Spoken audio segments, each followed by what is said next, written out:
Okay, for I received from the Apostle on tape the Lord Jesus on the night he was betrayed, took bread. When giving thanks, he broke it and said, "This is my body which is for you. Do this in remembrance of me." Sabay-sabay natin kayo na may pasalamat sa Panginoon.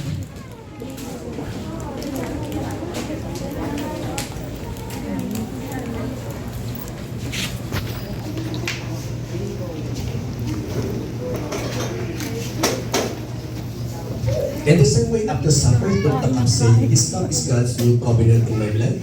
Do this whenever you drink it in remembrance of me. Whenever it is bread and drink this cup, you proclaim the Lord's death until He comes."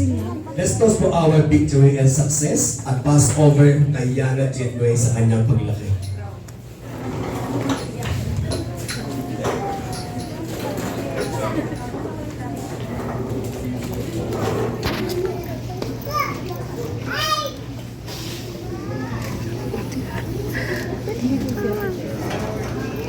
Pwede ba makaupo yung parents? Yung mga ninang lang po tsaka ninang ang tumayo? Okay, ninang at ninang, kayo po ba ay pumunta po dito pa kusang loob ng paging pangalawang magulang ni Yana? O dalawang isip pa po ngayon? Okay na po ba yan? Okay, ito po yung responsibility. Bilang pangalawang magulang ni Yana Jingwei, huwag ibatay sa laki ng regalo o pagmamahal ninyo. Tandaan, ang paggabay sa kanya ay hindi lang tuwing Pasko, kundi buong taon hanggang sa kanya siya'y nabubuhay. Ipakita sa kanya na walang hanggang suporta, physically, morally, and spiritually. Maging maganda tayong halimbawa sa kanyang paglaki. Okay ba sa inyo yun? So mga ninong at ninang, gusto ko po ngayon po mga ninong, okay po.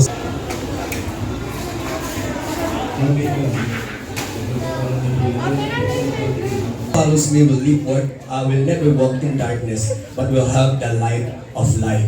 Now, be a light. Pag sinabing light, liwanag, speaks about righteousness.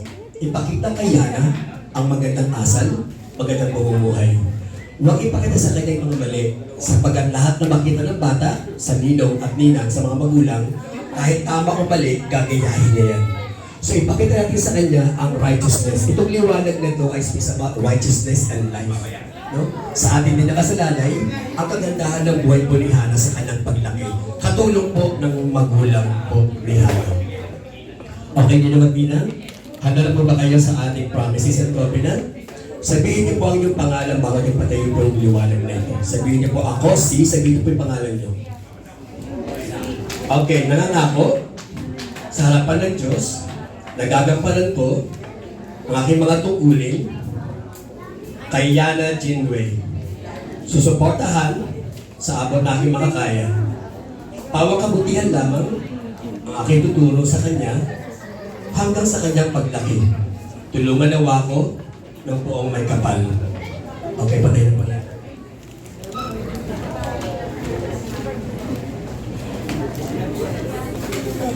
Sige, tayo pa tayong lahat. And then, tayo na si Hana. That God has a great plan for your life and is directing your steps God's doing for your life and to come to pass. It will not stop by people, disappointments, or adversities. You will fulfill your dream and great destination. Do you believe, Yana? Amen. Okay, God's wonderful plan in your life is to prosper you, not to harm you, to give you hope and a bright future. You will be blessed in the city and blessed in the country. The fruit of your womb will be blessed.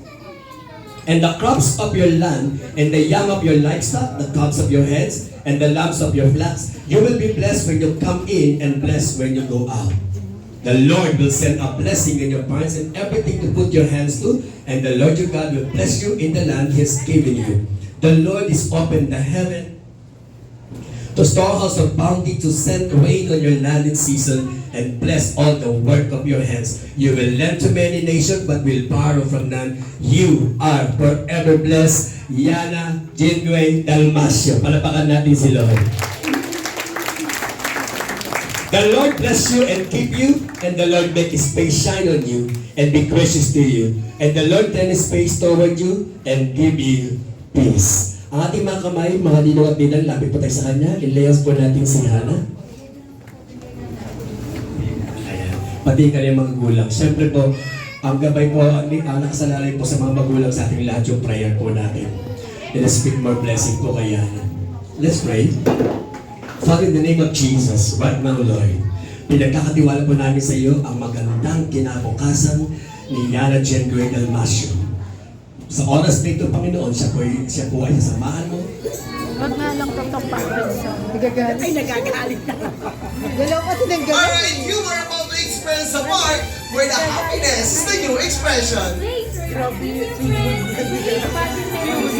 Everyone, walk with me to a new journey. This is your favorite Thailand. Hello! Ayan, parang inaantok pa yung ibang guest natin. Once again, hello! Everyone, today we're celebrating the birthday party of Yana here at Jollibee Muzanan and yours, Kuya Wilson. Kuya Wilson, and together with me are Ate Kat and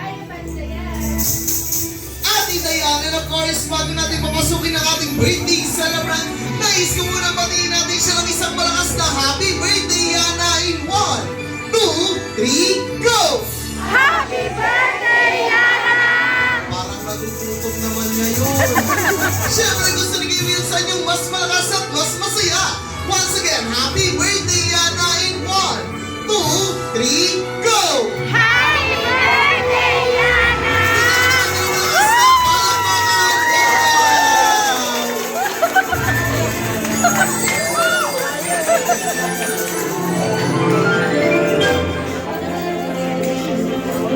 Alright, since nakatayo na rin tayong lahat, rinanayaan ko dito sa harapan si Ma'am Eliza to read our opening prayer.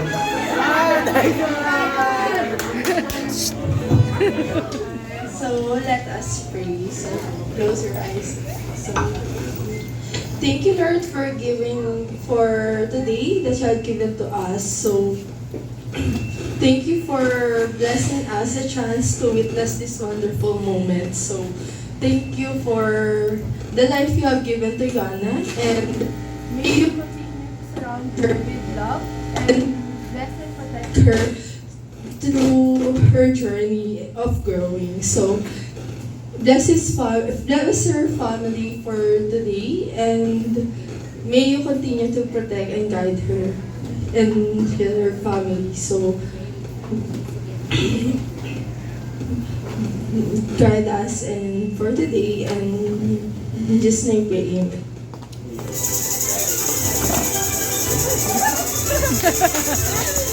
Alright, kaya naman by this time, paano po Ma'am Eliza? Tutulog? Kaya naman by this time, may kakanta natin na malakas at masayang happy birthday si Yana. Ito na yan! Happy birthday to you. Happy birthday, Yana! Happy birthday to you. Happy birthday!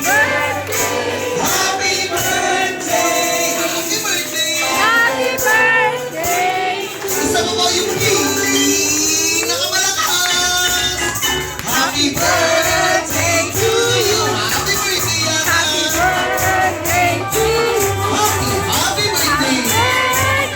Happy birthday! Happy birthday to you! Alright, once again, bigyan naman natin ng malakas na palakpakan si Yana.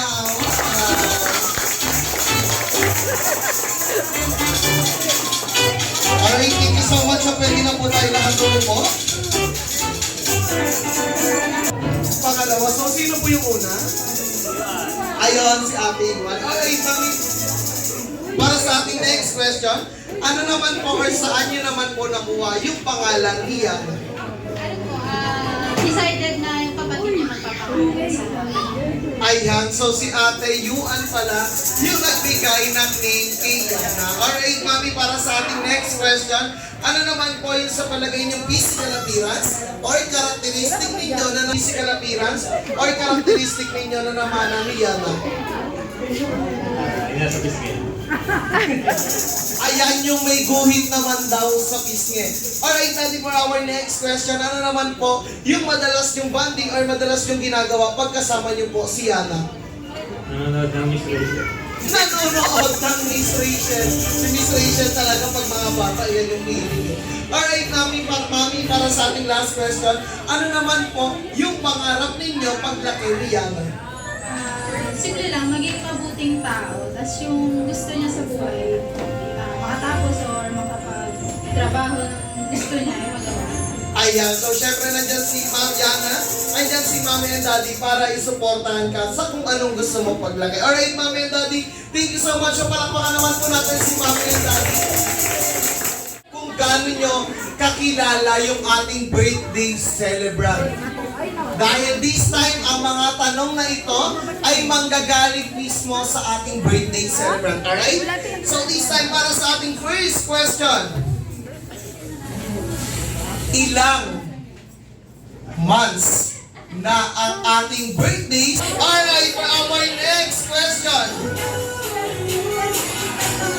For our next question,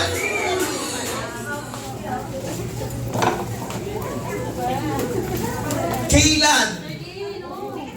Ayun, mamili daw po tayo ng game prizes dito. Alright, for our next question. Ano ang full name ng ating birthday celebrant? Alright,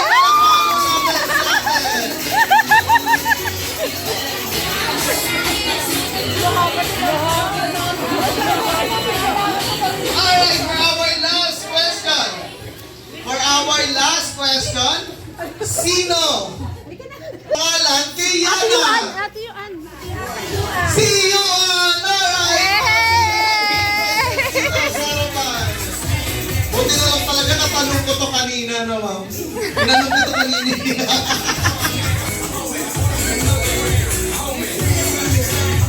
3, 4, 5, 6, 7, 8, 9, isa na lang po, and ayan, 10. Ayan, sabi ko natin pa, 2, 4, 6, 8. Okay, sige ate. Jolly Kids, makinig ni Kuya Wilson. Para sa ating next game, bibigyan ko muna kayo ng group name. Itong grupo na to, itatawagin natin yung grupo nyo at ipapasa nyo sa next player. Then si next player naman, pagkabot kay next player, pupunta sa harapan at i-disassemble yung ating tower. Okay? Then pagkatapos nun, si second player, kukunin. Team Amazing, are you ready? Team Wonderful, are you ready? And Jollibee!